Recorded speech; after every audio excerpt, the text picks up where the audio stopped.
নমস্কার বন্ধুরা, আপনারা দেখছেন সিআর মোটিভেশন। আর আজকে আমার ভিডিওর বিষয় হচ্ছে কর্ম বড় না ভাগ্য বড়। তো চলুন তাহলে শুরু করা যাক। আর বন্ধুরা, আমার ভিডিওগুলো যদি তোমাদের ভালো লাগে তাহলে অবশ্যই একটা কমেন্ট করবেন। কমেন্ট করতে কিন্তু ভুলবেন না। আর সাবস্ক্রাইব করে আমার পাশে থাকবে। আমি এই আশা তোমাদের কাছে নিশ্চয়ই করতে পারি, তাই না বন্ধুরা? তাহলে চলো আজকের ভিডিওটা মেন বিষয় নিয়ে আলোচনা করি। আজকের ভিডিওটার মেন বিষয় হচ্ছে কর্ম বড় না ভাগ্য বড়। একবার এক শকুন ও তার স্ত্রী শকুনি সারাদিন ঘুরে কোনো খাবার না পেয়ে একটি গাছের ডালে গিয়ে বসল। সেখানে বসে শকুনি শকুনকে বলল, হে প্রিয়, আজ আমাদের ভাগ্যে খাবার জুটল না। তার মানে আজ আমাদের ভাগ্যে খাবার ছিল না। শকুন তখন শকুনিকে জিজ্ঞাসা করে বলল, আচ্ছা প্রিয়ে, সত্যি কি ভাগ্য বলে কোনো জিনিস হয়? আমায় তুমি বলো তো, ভাগ্য বড় না কর্ম বড়? শকুনি বলল, বেশ, তবে শোনো, তোমায় একটা কাহিনী শোনাই, তবেই বুঝতে পারবে যে ভাগ্য বড় না কর্ম বড়। ভাগ্যে যা থাকে তাই পাওয়া যায়, তার বেশি কিছু কি পাওয়া যায়? না, পাওয়া যায় না। তো চলুন বন্ধুরা, কাহিনীটি আমরা সবাই মিলে শুনি। বাসন্তীপুরে একজন সাধারণ দিনমজুর থাকত তার স্ত্রীকে নিয়ে। নাম ছিল অমর। অমরের নিজের বলতে কেউ ছিল না, শুধুমাত্র সদ্য বিয়ে করে আনা স্ত্রী ছাড়া। দিন আনত দিন খেত, কোনো জমি জমা ছিল না তার। অনেক কষ্ট করে সংসার চলতো তাদের। সে এতটাই সৎ ও নীতিবান একজন মানুষ ছিল যে তার গ্রামে তার অনেক সুনাম ছিল। তার যত কষ্টই হোক না কেন, কোনোদিন সে কারোর কাছ থেকে চেয়ে খায়নি, অর্থাৎ ভিক্ষে করে খায়নি। যতটা পেরেছে সব সময় কর্ম করে খেয়েছে। বিয়ে করে সবার মনে যেরকম একটা চিন্তা থাকে, সবারই যেরকম একটা ইচ্ছে থাকে যে সন্তানের মাতা পিতা হওয়ার, সন্তানের মুখ দেখার, তেমন ইচ্ছা অমলের ও তার স্ত্রীরও ছিল। কিন্তু অভাবের জন্য বেশ কিছুদিন অপেক্ষা করতে হয়েছিল তাদের। তারপর বেশ কিছুদিন পর তার স্ত্রী গর্ভবতী হয়। দুজনের মনে কি আনন্দ হয়েছিল তখন! কত আশা তৈরি হয়েছিল তাদের মনে। কিন্তু তারা কি জানতো না তাদের ভাগ্যে কি আছে, কত দুঃখ আছে সামনে, কত বেদনার ডালি সাজিয়ে রেখেছে সেই পরমাত্মা পরমেশ্বর। তাই দেখতে দেখতে সন্তান প্রসবের সময় যত এগিয়ে আসতে লাগলো, ততই তাদের আনন্দ বাড়তে লাগলো। অমল তার স্ত্রীকে নিয়ে গেল সদর হাসপাতালে। সেখানে গিয়ে ভর্তি করে দিল তার স্ত্রীকে। ডাক্তার দেখে শুনে বেশ কিছু ওষুধ লিখে দিল। অমল সেই ওষুধ আনতে দোকানের দিকে চলে গেল। কিন্তু শহরের রাস্তায় চলা তার অভ্যাস নেই, তাই ওষুধ নিয়ে তাড়াহুড়ো করে আসতে গিয়ে তার পথ দুর্ঘটনা ঘটে, আর অমল মারা যায়।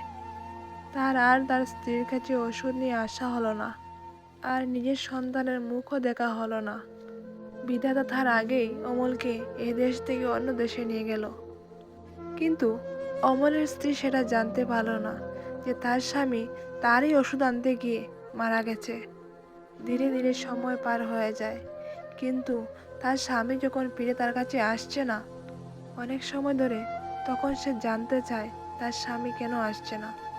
প্রথম দিকে ডাক্তার জানাতে চায়নি তার স্ত্রীকে তার এই শারীরিক অবস্থার জন্য।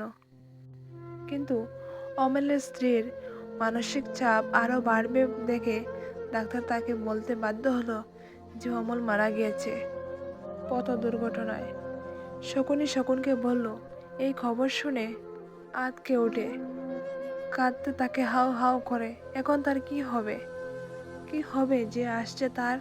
কি করে তাদের জীবন চলবে? হায় রে বিধাতা, তুমি এ কি করলে? যে সন্তান এখনো পৃথিবীর আলো দেখলো না, তার আসার আগেই তার পিতাকে তুমি নিয়ে গেলে। এইভাবে অনেক মনের কষ্টের কথা ভগবানকে বলছে আর কাঁদছে অমলের স্ত্রী। তার কয়েকদিনের মধ্যেই একটা পুত্র সন্তানের জন্ম দেয় অমলের স্ত্রী। তাকে কোলের ভিতর নিয়ে সেই মা বলতে থাকে, বাবা, আমি তোকে কি করে মানুষ করব জানি না। তুই আসার আগেই তোর বাবা আমাদেরকে চলে গেল রে। তবে তোর বাবার আদর্শেই তোকে বড় করে তুলবই। সে যেভাবেই হোক, যত কষ্টেই হোক। এরপর সেই ছেলেকে নিয়ে ওই মা চলে আসে গ্রামে। শকুনি শকুনকে বলল, হে প্রিয়ে, তারপর কি হলো শোনো। গ্রামের মানুষ কিছু খাবার দিয়ে সাহায্য করেছিল বটে, কিন্তু সেটা বেশি দিনের ছিল না। আর কোনো আত্মীয় স্বজন তাদের পাশে এসে দাঁড়ায়নি, কারণ তারা যে ছিল গরিব। তাই আপনজনেরা কেউ এগিয়ে আসেনি সাহায্য করতে। এরপর সেই অসহায় মা ছেলেকে মানুষ করার জন্য, বড় করার জন্য লোকের বাড়িতে জিয়ের কাজ করতে শুরু করলো। ধীরে ধীরে ছেলেটি যখন বড় হলো, তখন গ্রামের একটা স্কুলে ভর্তি করে দিল মা। এবং মা তাকে প্রথম শিক্ষা দিয়ে বলল, বাবা অমৃত, জীবনে তোমাকে অনেক বড় হতে হবে, অনেক বড় মনের মানুষ হতে হবে, আর তার জন্য তোমায় ভালোভাবে পড়াশোনা করতে হবে। ছেলেটিও মায়ের কথা শুনে ভালোভাবে মন দিয়ে পড়াশোনা করতে শুরু করলো। সেই ছোট বয়স থেকে ছেলেটা মায়ের কষ্টটাকে ভালোভাবে উপলব্ধি করতে পেরেছিল। ধীরে ধীরে ছেলেটির বয়স যখন 12 বছর হলো, তখন তার মায়ের একটা বিশেষ অসুখ হয়ে গেল। মা প্রথম দিকে চিকিৎসা করাতে চায়নি, ভেবেছিল তেমন কোনো বড় অসুখও হয়নি, তাই সেইভাবে গুরুত্বও দেয়নি। কারণ সে ভেবেছিল যে অর্থ দিয়ে তার চিকিৎসা হবে, সেই অর্থ দিয়ে ছেলেটাকে ভালোভাবে পড়াশোনা করাতে পারবে, ভালো খেতে দিতে পারবে। কিন্তু ধীরে ধীরে অমৃতের মা শয্যাশায়ী হয়ে পড়লেন। একদিন অমৃত স্কুল থেকে এসে দেখে তার মা কথা বলতে পারছে না। সে সঙ্গে সঙ্গে বুঝতে পারে যে মা খুবই অসুস্থ বোধ করছে। সে দৌড়ে যেতে চায় ডাক্তার ডাকতে, কিন্তু মা তাকে যেতে দেয়নি। সে বলে, বাবা অমৃত, ডাক্তার আনতে হবে না, আমার হাতে যে আর বেশি সময় নেই বাবা। আমায় যে তোর বাবার কাছে যেতে হবে, তোর বাবা আমায় ডাকছে। আমি জানি আমি তোকে ভালো করে কিছুই দিতে পারিনি, তবে আজ তোকে কিছু কথা বলে যাই বাবা, এগুলো জীবনে সব সময় মনে রাখবে। মায়ের এরকম ধরনের কথা শুনে অমৃতের মন ছোট হয়ে যায়। সে মাকে বলে, মা, এ তুমি কি বলছো? এসব একদম বলবে না, তুমি একদম ঠিক হয়ে যাবে। আমাকে যেতে দাও, আমি ডাক্তারবাবুকে নিয়ে আসি। অমৃতের বাবা বলল, শোন বাবা, তোর বাবা কোনোদিনও কারোর কাছে কিছু চেয়ে খায়নি, তুইও কারোর কাছ থেকে কোনোদিন কোনো কিছু চেয়ে নিবি না। তোর বাবা নীতিবান মানুষ ছিল, কারো কাছ থেকে কোনোদিন কোনো ঋণ করেনি। তুইও কারোর কাছ থেকে কোনোদিন কোনো ঋণ করবে না, আর যদিও তুই ঋণ করিস তাহলে তার সুদ করে দিবি বাবা। ভিক্ষে করবি না, কর্ম করবি, কর্মই শ্রেষ্ঠ। কর্ম করলে কখনো বিফলে যায় না, তা একদিন না একদিন ফিরে আসে।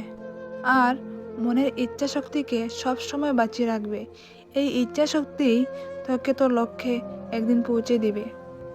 এই কথাগুলো মনে রেখে ভালো করে পড়াশোনা করবি, যতই কষ্ট হোক না কেন, কেমন? তোর বাবা এবং আমার ইচ্ছে ছিল তোকে ভালো করে পড়াশোনা করিয়ে একজন ভালো মানুষ করে গড়ে তোলা, কিন্তু আমরা কেউ তোর পাশে থাকতে পারলাম না, কাউকেও তোর পাশে রাখলো না বিধাতা পুরুষ। তবে আমাদের আশীর্বাদ তোর সাথে সব সময় থাকবে বাবা। এই বলে অমৃতের মা মারা গেল। 12 বছর বয়সে নেমে আসে অমৃতের জীবনে এক চরম বিপর্যময় পরিস্থিতি। এবার কি করে সে তার পড়াশোনা চালাবে, কি করে সে তার পেট ভরাবে? ঘরে যা ছিল তা কিছুদিনের মধ্যেই শেষ হয়ে গেল। তারপর সে ভাবল রাতের বেলায় কাজ করবে এবং দিনে স্কুলে যাবে ও পড়াশোনা করবে।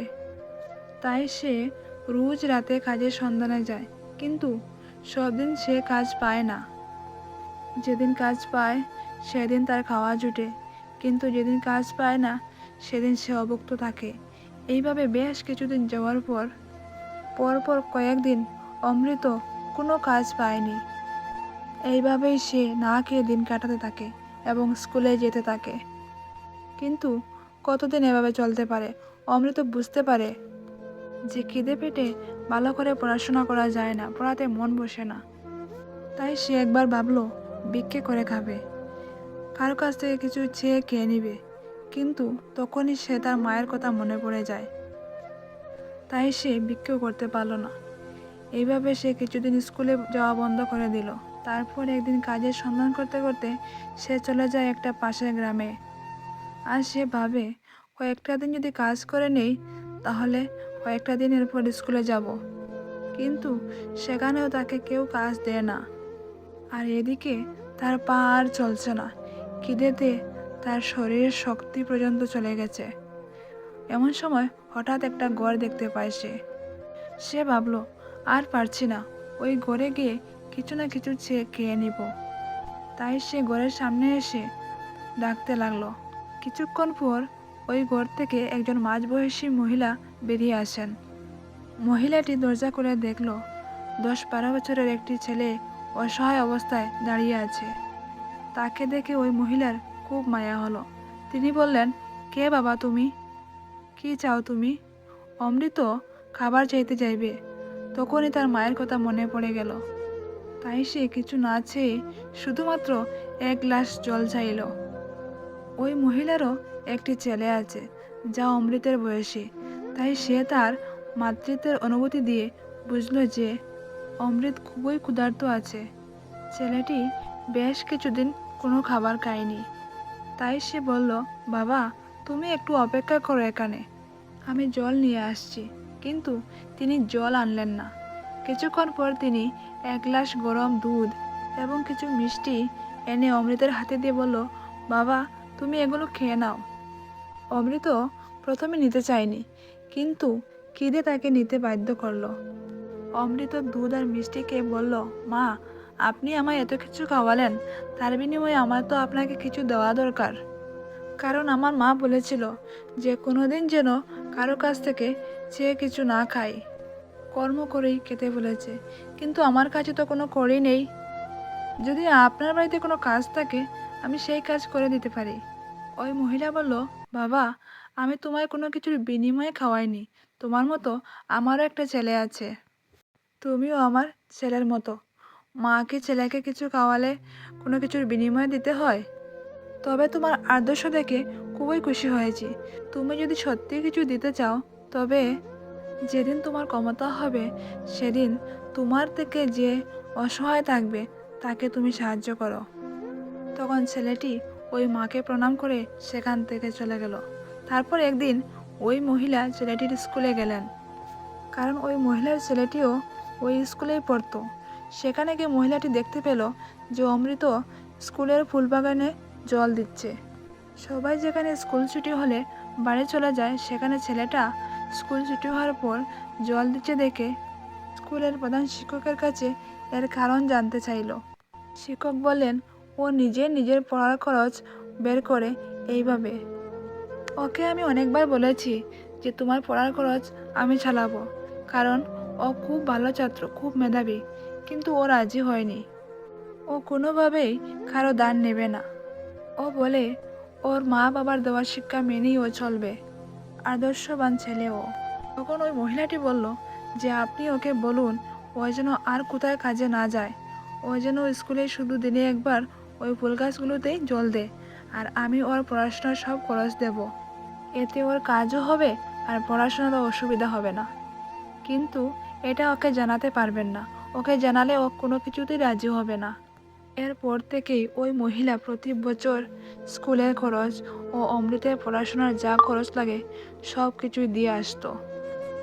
একটা সময় অমৃত অনেক ভালো রেজাল্ট করে গ্রামের স্কুল ছেড়ে শহরের স্কুলে চলে যায়। সেখানে গিয়ে সে একটা চাকরি করে ও পড়তে থাকে। এদিকে ওই মহিলার ছেলেও পড়াশোনা করে গ্রামের মধ্যেই একটা ভালো ব্যবসা করে বেশ কিছু টাকা পয়সা রোজগার করে। সেও মাকে নিয়ে ভালোই ছিল। বেশ চলছিল এইভাবে কয়েকটা বছর। একদিন হঠাৎ ওই মহিলা অসুস্থ হয়ে পড়েন। গ্রামের ডাক্তার তাকে শহরে গিয়ে চিকিৎসা করাতে বলে, আর বলে এর জন্য অনেক টাকার দরকার। ওই মহিলা যেতে চায় না, কারণ অত টাকা তাদের নেই। ছেলে ছোটোখাটো একটা ব্যবসা করে, তার ছেলে কিন্তু সেটা শুনতে নারাজ। ছেলের ইচ্ছে সে শহরে নিয়ে ডাক্তার দেখাবে তার মাকে। তার মাকে বলে, মা তুমি ভালো না থাকলে আমি ভালো থাকবো না, তুমি তো আমার জগৎ। তাই যত টাকা লাগে আমি জোগাড় করব, কিন্তু তোমাকে শহরের ডাক্তারের কাছে নিয়ে যাব, তুমি একদম চিন্তা করো না। এরপর ছেলেটি তার মাকে নিয়ে চলে যায় শহরের এক বড় হসপিটালে। সেখানকার সব থেকে বড় ডাক্তারকে দেখায় সে। সেই ডাক্তার বলে এনাকে অপারেশন করাতে হবে, তা না হলে বাঁচানো সম্ভব হবে না। তবে এর জন্য অনেক টাকা দরকার, বিদেশ থেকে বড় ডাক্তারের ব্যবস্থা করতে হবে। ছেলেটি বলল, আপনি অপারেশনের ব্যবস্থা করুন, আমি টাকা নিয়ে আসছি। ছেলে ভাবলো বাড়ি ও ব্যবসা সব কিছু বিক্রি করে দেব, তবু মায়ের চিকিৎসা করাবো। এদিকে বড় ডাক্তার এসে সেই মহিলার অপারেশন করালো, কিন্তু ছেলে বাড়ি ও ব্যবসা কোনোভাবেই বিক্রি করতে পারলো না। অসহায় হয়ে মায়ের কাছে বসলো ছেলেটি। তার মা অনেকটাই ভালো এখন। মা বলল, কিরে কুকা, টাকা জোগাড় করতে পারলি? ছেলে বলল, না মা, টাকা জোগাড় করতে পারিনি। এমন সময় একটি লোক ঘরের ভিতরে এসে একটি কাম মায়ের হাতে দিয়ে বলল, এই যে এটা আপনাদের বিল, এটা আপনাকে দিতে বলল বড় ডাক্তারবাবু। মা ভয়ে ভয়ে কামটি খুলছে আর ভাবছে, না জানি কত টাকার বিল মেটাতে হবে, কিন্তু কিভাবে মেটাবো। ভাবতে ভাবতে কামটি খুললো, খুলে দেখে তার ভিতরে ছোট্ট একটি চিঠি, কোনো বিল নেই। সেখানে লেখা, মা, আপনি তো আপনার বিল অনেক আগেই দিয়ে দিয়েছেন, 1 গ্লাস দুধ ও মিষ্টি খাইয়ে এবং আমার স্কুলের পড়াশোনার খরচ দিয়ে। আমি সেই ছেলে অমৃত। চিঠিটা পড়তে পড়তে মায়ের চোখে জল এসে গেল। এমন সময় অমৃত ঘরে এসে ঢুকলো, আর তখন মা তাকে জড়িয়ে ধরল। তারপর ওই মা তার নিজের ছেলেকে সব কথা খুলে বলল। তো বন্ধুরা, জীবনে অনেক কষ্টের দিন আসবে, অনেক বাধা আসবে, কারণ জীবন মানেই সংগ্রাম, যুদ্ধ। নিজেকে এমন আদর্শে তৈরি করতে হবে যে কোনো বাধাই যেন বাধা না হতে পারে। পরিস্থিতি যেমনই হোক না কেন, হার মানা যাবে না। সমস্যার মুখোমুখি দাঁড়িয়ে তার সমাধান করতে হবে। সমস্যার থেকে দূরে যাওয়া যাবে না। সমস্যার থেকে যত দূরে যেতে চাইবেন, সমস্যা তত আপনার পিছু নেবে। আর অসহায় মানুষদের পাশে দাঁড়াতে হবে। জীবনে কখনো কাউকে সাহায্য করে দেখুন, তার অনেক গুণ আপনি ফিরে পাবেন, আর মনে ভীষণ শান্তি উপভোগ করবেন। এটাই প্রকৃতির নিয়ম। আর এই কথাটাই একদম সত্যি যে কর্ম ভাগ্য তৈরি করে। ভাগ্য এমনি এমনি তৈরি হয় না, কর্ম থেকেই ভাগ্য তৈরি হয়। তাই কর্মই শ্রেষ্ঠ, কর্মই বড়। যেমন কর্ম করবে তেমনি ভাগ্য তৈরি হবে। তাই ভালো কর্ম করুন, অসহায় মানুষদের সাহায্য করুন। ভালো থাকবেন। তো কেমন লাগলো আজকের এই ভিডিওটি কমেন্ট করে অবশ্যই জানাবেন। তো আজকের মতো এইটুকুই, দেখা হবে অন্য কোনো ভিডিওতে। ধন্যবাদ।